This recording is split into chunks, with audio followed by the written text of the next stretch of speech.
అది కూడా ఇప్పుడు ఆడ 1,62,000 టన్నులు ఉన్నాయనంటే అది వచ్చే సంవత్సరం కాయాల్సింది తప్ప ఈ సంవత్సరం మామిడికాయల చెట్లకు లేవు. అంటే అది మీరు చెప్పిందే, అంటే పత్రికల వాళ్ళు చంద్రబాబును మోసినటువంటి పత్రికలు రాసినటువంటి మాటే. అసలు మామిడికాయలన్నీ అయిపోయినాక జగన్మోహన్ రెడ్డి ఏంది వచ్చేది మామిడి చెట్ల రైతుల్ని పరామర్శించేదానికి అని. ఆయన వచ్చే 10 రోజులు పైన అయిపోయింది, 12 రోజులు అయింది. 12 రోజులు మామిడికాయల చెట్లు ఒక వస్తాడు మా బావ అని చంద్రబాబు నాయుడు ఇచ్చేంత వరకు చెట్టు కాయలు కాసి ఉండవు కదా, అవి రాలిపోయినాయి, కుళ్ళిపోయినాయి, పారేశారు రైతులు. ఎక్కడ ఏ చోట ఏ మార్కెట్ యార్డ్లోనూ లేదా పల్ప్ ఫ్యాక్టరీల దగ్గర మామిడి చెట్లు మామిడి లారీలు లేనే లేవు.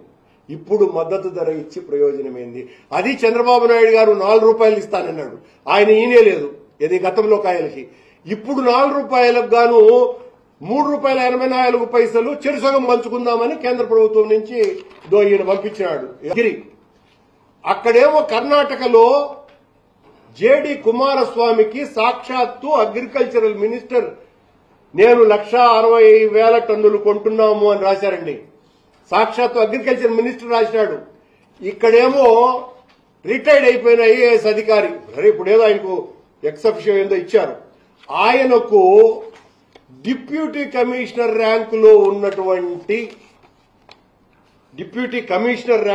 ఉన్నటువంటి వినోద్ గిరి రాశాడు.